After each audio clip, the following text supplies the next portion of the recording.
Greetings everyone and welcome to this edition of the Primetime Newscast, or the bilingual edition of newscast in the French and English language on Canal 2 International. Morning now, say good afternoon. Bonjour Maureen Dité, mesdames et messieurs, bonjour, bienvenue au 13h bilingue, le rendez-vous de l'information sur Canal 2 International, dont voici les principales articulations.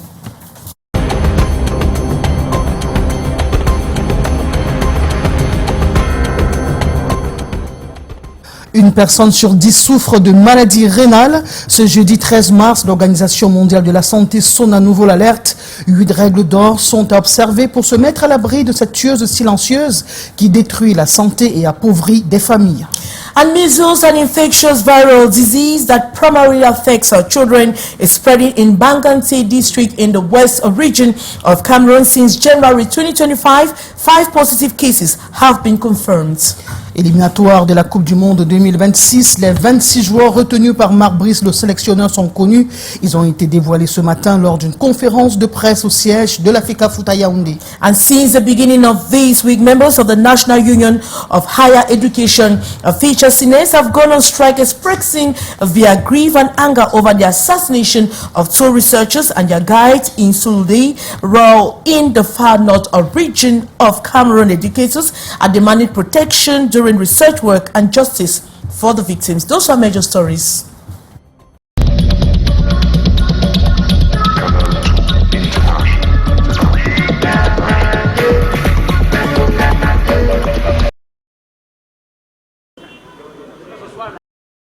www.canal2international.net, c'est l'adresse par laquelle vous pouvez également nous suivre sur nos plateformes digitales.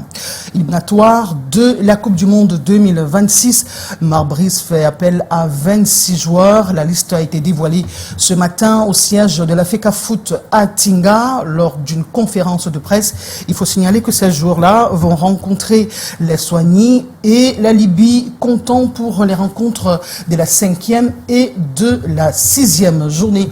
On retrouve notre reporter Daniel Anissé-Boudier à Tinga. Bonjour.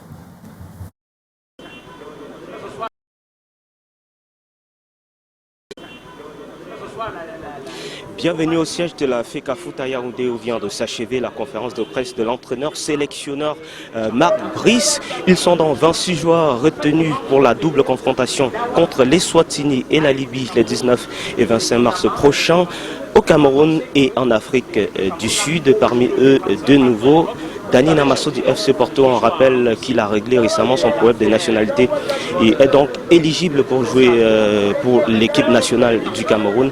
Et Nathan Ngoumou Minpolé. Toujours en attaque, Ignatius Nganago refait son grand retour en sélection. On rappelle qu'il n'avait plus été convoqué depuis le départ de Rigobertson du banc de touche des Lions indomptables en avril 2024, tout comme Joskim Dawa et Davis Epassi qui a donc été reconvoqué en tant que 4e gardien aux côtés d'André Onana, Simon Pomosola et Simon Gapan Douet Bou. Parmi les absents, on note Faye Collins et Boris Eno qui a récemment extrait un magnifique coup franc lors des qualifications pour la prochaine Coupe d'Afrique des Nations contre le Burundi. Le départ est prévu ici à Yaoundé le 18 mars prochain pour l'Afrique du Sud, où est prévu la rencontre contre les Swatini un jour plus tard, c'est-à-dire le 19, et une semaine plus tard et quelques jours plus tard ici à Yaoundé au stade Omisport. Les Lions indomptables vont affronter donc la Libye en match retour donc de ces 5e et 6e journée de qualification à la Coupe du Monde 2026. En direct de la FECAFOOT pour Canal 2 International, Daniel Anissé-Boudier et Michel Foucault. Journée mondiale de lutte contre la maladie des reins, c'est une pathologie qui fait partie des plus dangereuses au monde, avec un taux de prévalence qui oscille entre 10 et 14%, quoique les 8 règles d'or énoncées par l'OMS et qui sont davantage promues lors de la journée de lutte contre cette pathologie soient connues. La maladie des reins semble ne pas être une priorité pour bon nombre d'individus. C'est une maladie qui coûte la vie à pas mal de citoyens camerounais et est essorante sur le plan économique. Reportage. Une personne sur 10 souffre de maladie rénale au Cameroun, soit près de 2,5 millions de la population nationale. Une tueuse silencieuse. La population est hyper tendue, la population est très souvent diabétique, la population est est exposée à certaines maladies infectieuses, dont en premier lieu le VIH, l'hépatite B, ensuite l'hépatite C. Il y a plein d'autres maladies chroniques qui peuvent être pourvoyeuses d'une maladie rénale. Maintenant, hormis ça, il y a bien sûr la femme enceinte qui, par ses pathologies en grossesse, l'éclampsie, la prééclampsie, peut elle aussi être atteinte par une maladie rénale. Selon des néphrologues, les patients sont très souvent sous-diagnostiqués et arrivent à l'hôpital à la phase chronique. En plus d'être un puits financier qui appauvrit des familles, elle détruit la santé. Au fur et à mesure que le patient présente des complications de la maladie rénale, notamment à des stades très avancés de la maladie, il y aura une limitation de ses activités. Limitation de ses activités parce qu'il présentera des signes comme une grosse fatigue. La détection précoce et la protection de la santé des reins est le thème choisi par l'OMS en 2025. Elle prône la vigilance. Il n'est pas normal pour un individu comme vous et moi d'aller se coucher et de se réveiller plus de 3 fois, d'avoir son sommeil interrompu plus de 3 fois dans la nuit pour aller faire pipi. Des démangeaisons, comme j'ai dit, des nausées, des vomissements, une confusion, une lenteur dans la réflexion, des insomnies, une somnolence diurne. Parmi les 8 règles d'or de la Journée mondiale des reins figure le contrôle régulier de sa fonction rénale, éviter les médicaments non nécessaires, surtout les anti-inflammatoires, boire minimum 1,5 litre d'eau par jour. Au-delà d'un investissement pour protéger sa santé, il y a un autre pour le développement économique. Eh bien, hier nous parlions de la journée consacrée aux startups. Leslie Poumetia a fait une incursion au sein des entrepreneurs pour vivre avec eux les défis auxquels ils font face au quotidien. Reportage. Lancer sa propre boîte, se positionner dans le monde des affaires, ils ont réussi à le faire malgré les difficultés. Il s'agit de Thierry, Emeran et Roland, tous propriétaires de start-up au Cameroun. Ils évoluent dans divers secteurs d'activité, notamment l'immigration, l'agriculture, la restauration, mais partagent presque les mêmes défis. L'accès au financement, à une main-d'œuvre qualifiée et la peur de se faire arnaquer entre autres. Il y a un grand problème de compétences. Les emplois ne sont pas compétents. J'aimerais que le gouvernement m'accompagne, que les banques me facilitent aussi au niveau des prêts. Les conditions de vie difficiles et le besoin de satisfaire les autres ont forgé leur résilience. En 2015, après le décès de mon père, j'étais en train de faire des formations. J'étais obligé d'arrêter parce qu'il n'y avait plus d'argent. Celui qui payait est décédé. C'est à ce moment-là que je me suis dit que je dois créer TH Gros pour éviter cela à mes enfants. Parmi eux, des jeunes de la diaspora, devenus aujourd'hui une source d'inspiration. Mon inspiration, en rentrant au Cameroun, c'était pour voir comment nous pouvons attirer et retenir les jeunes dans l'agriculture. Devenir une start-up crédible nous oriente à devoir chercher les informations nécessaires pour être enregistré aux impôts, dans un registre de commerce, avoir un registre de commerce, avoir une adresse, localisation, une localisation définie. La start-up définit aussi également sa crédibilité à travers le fait qu'elle puisse donner des résultats vrais. Selon les statistiques révélées par le GECAM, 80% des entreprises meurent avant leur 2e année d'existence. Alerte rouge à Baganté. 5 cas de rougeole viennent d'être détectés dans cette partie de la région de l'Ouest Cameroun, Morindité. Of course, Monique, now see measles, an infectious viral disease that primarily affects children, is spreading in Banganse West region of Cameroon. In the West region, since January 2025, 5 positive cases have been confirmed. In response to this growing threat, a public awareness campaign is on the way to prevent further spread of this virus. More in the following story.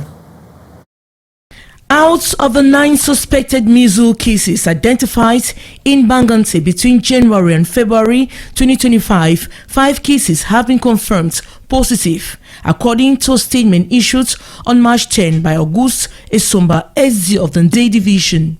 Despite this, the disease remains relatively unknown in the streets of the town. I don't know what measles is. I have never seen it manifest on anyone. It is a contagious illness.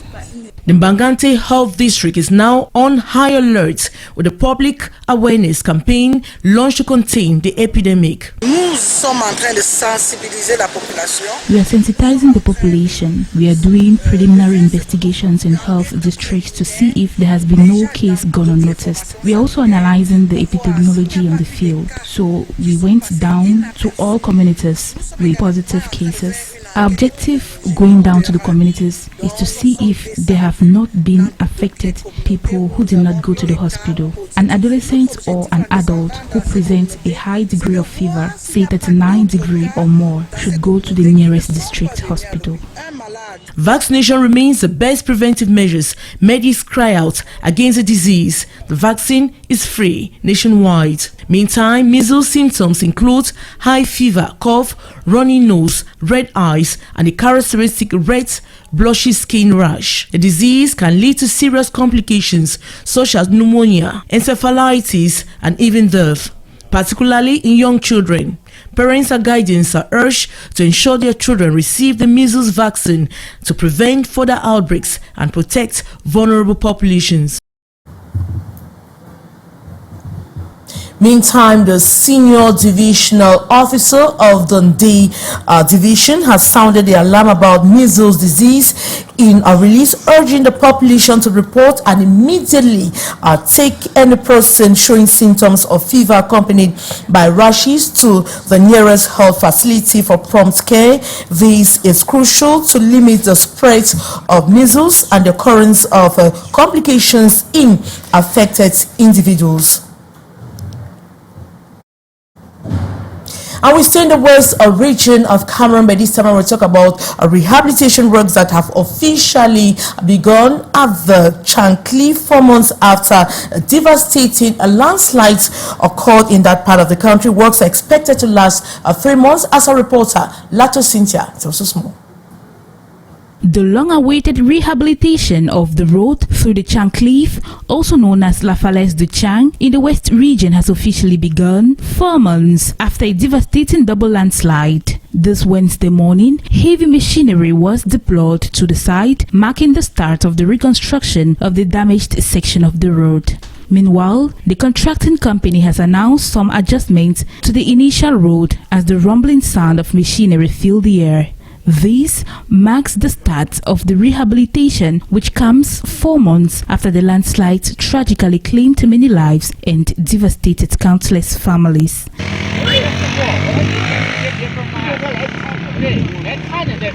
On site, the hum of machinery stirs hope for the return of a smooth, well-maintained road. According to the Chinese company managing the project, the road's layout will undergo some minor adjustments. The work is expected to take 3 months, with the Minister of Public Works scheduled to attend the official launch.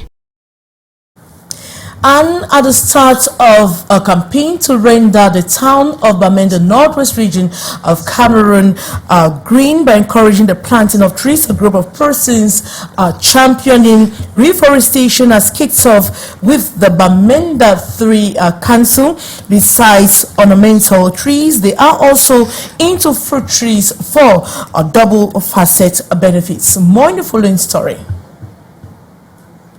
At a time human and economic activities are threatening the environment, some other persons are thinking of sustaining the same environment for the sake of mankind. An environmentally friendly group known as Go Green International is targeting the town of Bamenda, passing through municipal structures. They have begun at the Bamenda Free Council with a recent planting of ornament and edible fruit trees. We want to make sure that in as much as we are planting trees, the trees should also be useful for human beings. Fruit trees are good for consumption. We want trees that can give us shade and at the same time give us food.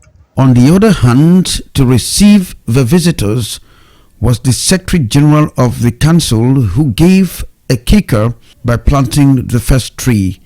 They don't only provide shade, but they provide fruit. So by the time you come to the council and you're relaxing, you can send your hand and pluck maybe a mango or an orange or a soursop, a guanabana, And we cannot but say thank you to them for fostering our vision, working with us as partners to realize this dream. The mango, avocado, guava, and other fruit trees shall be joining clusters of other trees sheltering the Namo premises of Bamenda Free Council in Kwen. And we seek to transform Bamenda into a forest zone, not just any kind of forest, but fruit trees everywhere in Bamenda. And we are using this as an access strategy, partnering with the Bamenda Free Council to get into the council so that they can help us mobilize the local population that will benefit from this, our project that is coming in. The heat waves blowing across several parts of the northwest region for some time now is eloquent proof that the environment is slowly being depleted. Morning now, see how the rest of the news in the French language. Douala, capitale de la promotion, de la recherche, de l'innovation et de la culture numérique en Afrique centrale. Lancé il y a 4 ans par l'Agence universitaire de la francophonie, ce projet vise à améliorer les conditions de vie dans les communautés et l'atelier qui est en cours est destiné à identifier les bonnes pratiques et de mettre en réseau les porteurs de projets. Haroun Nazira, Henri Nchinda, reportage. Face à la pénurie de gaz domestique que connaissent les populations de l'extrême nord et de la ville de Maroua en particulier, de l'innovation comme réponse concrète. Plusieurs projets dans ce sens ont été financés par l'Agence universitaire de la francophonie. Un des entrepreneurs qui est récipiendaire, qui s'appelle Vadès Lautier, qui est récipiendaire bénéficiaire des projets financés, aujourd'hui est en train de déployer une solution pour aider les agriculteurs de la ville de Maroua à pouvoir alimenter leurs motopompes à base d'énergie solaire. Parce qu'actuellement, ils alimentent cela avec des bouteilles de gaz. Et ce qui fait qu'actuellement à Maroua, on connaît une pénurie de gaz domestique dans la ville parce que les agriculteurs utilisent la plupart des bouteilles disponibles pour alimenter leurs champs. Donc l'innovation, grâce à la concertation avec les citoyens, avec le maire de la ville de Maroua, a permis d'identifier ce problème-là et trouver une solution. Énergie, agriculture, gestion des déchets. Durant 4 ans, le projet PRINAC a été implémenté dans plusieurs secteurs d'activité au profit des communautés de l'Afrique centrale. Dans le domaine du numérique, dans le domaine des matériaux, dans le domaine de l'employabilité des femmes. On a plusieurs solutions qui ont été mises en place. On a des marques qui ont été déposées. On a des personnes qui ont eu leur capacité renforcée, aussi bien des enseignants que des étudiants. Le bilan global est très satisfaisant. En concertation à Douala, les bénéficiaires et porteurs de projets évaluent la fiabilité de leurs activités. L'atelier de capitalisation et du projet promotion de recherche, de l'innovation et de la culture numérique en Afrique centrale se poursuit jusqu'au 14 mars prochain. Parlons culture à présent avec ce concert de l'artiste Kossi qui est très attendu demain à Canal Olympia. Avant ce grand rendez-vous de la culture, visitons en coulisses les derniers préparatifs. Haroun Nazira. Des coups de marteau résonnent dans l'enceinte de Canal Olympia. On passe les derniers coups de fil pour se rassurer de l'évolution des travaux. Les différents prestataires sont sur place et contrôlent l'avancée de chaque étape du projet. Nous pensons que d'ici vendredi, on sera prêt. Parce que c'est une scène jamais montée au Cameroun, c'est quelque chose de mémorable qu'on est en train de faire. En termes de sonorisation, nous avons un nouveau système de sonorisation que nous allons installer. Donc c'est la première sortie. Donc c'est un gros challenge pour les techniciens, un gros challenge pour nous et un gros challenge en fait pour toute l'équipe. Ça se présente plutôt bien. Nous sommes en train, on a déjà organisé au niveau de la sécurité. Pour ce qu'on a l'habitude d'organiser, là je sens que ça va être un gros truc. Surtout que c'est un artiste local, c'est Kossi. Et vu le dispositif, je sais que généralement, c'est beaucoup plus parfois pour les artistes internationaux. Justement, nous sommes en train de tout faire pour pouvoir faire en sorte que ça réussisse. Et ça va réussir. Au niveau de la billetterie, ça s'active. Les fans s'arrachent les billets comme des petits pains. Pour satisfaire tout le monde, les tickets sont repartis en fonction des bénévoles. Les personnes appellent à tout moment pour avoir les billets. Les stocks finissent au fur et à mesure. Le concert sera sold out d'ici peu. Tout le monde sait ce qu'il doit faire. On a déjà organisé le travail et les équipes sont prêtes. There will be no delays. Everything will be so smooth. Vendredi le 15 mars prochain, le décor de cet espace sera différent. Kossi va enflammer la scène pour célébrer ses belles années de carrière. Aux côtés du serial hitmaker, une pléthore d'artistes est annoncée pour un show explosif. Des enseignants-chercheurs brûlés vifs à l'extrême nord du Cameroun. Le syndicat national des enseignants du supérieur accuse Maureen Dité.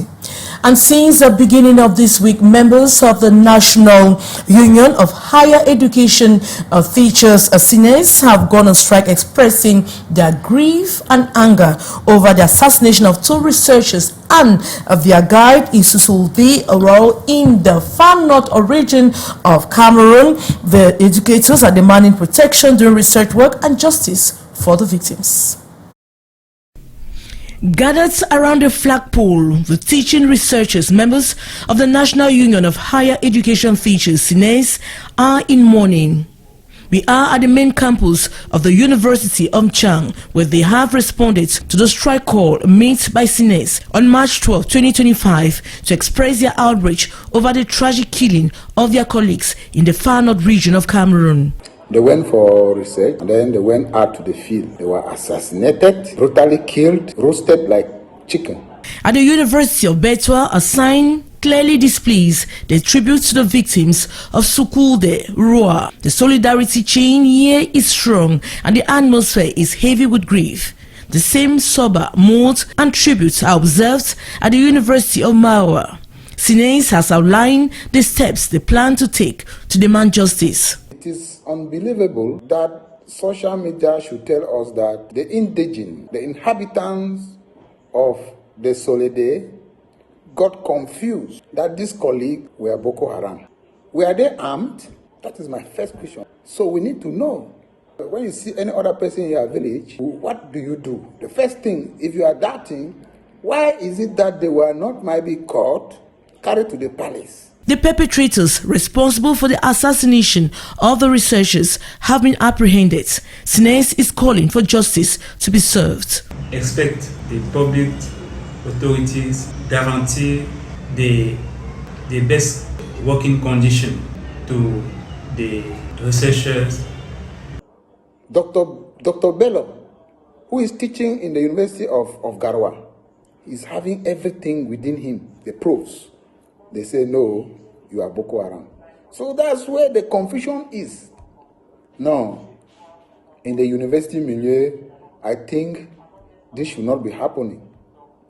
We really need some other measures because research alone is a tedious, task. On March 2nd, researchers Frederic Numsi, Bienvenu Bello, and their guide Omaru Kabalai were murdered and subsequently burned in the Far North region. This tragic incident has sparked outrage among the teaching community in Cameroon. Morning, now you have the rest of the news in the French language.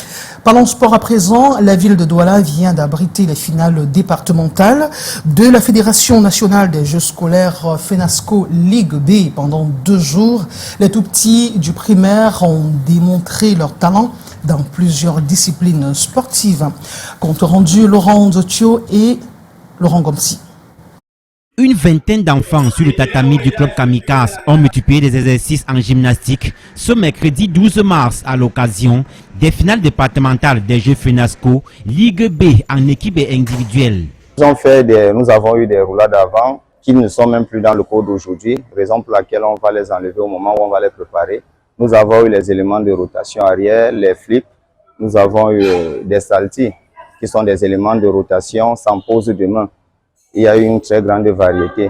Une réelle satisfaction pour le président de la Ligue régionale de gymnastique du littoral qui a suivi avec beaucoup d'attention cette finale.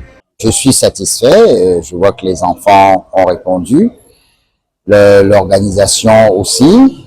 Bon, il y a des petits manquements, mais j'espère que nous allons améliorer cela correctement d'ici la prochaine édition. Je suis trop content que j'ai eu cette médaille. Je suis arrivée au podium. Je ne pensais pas ce que je devais faire, mais je suis sortie première. Je suis heureux d'avoir la médaille en argent et en or.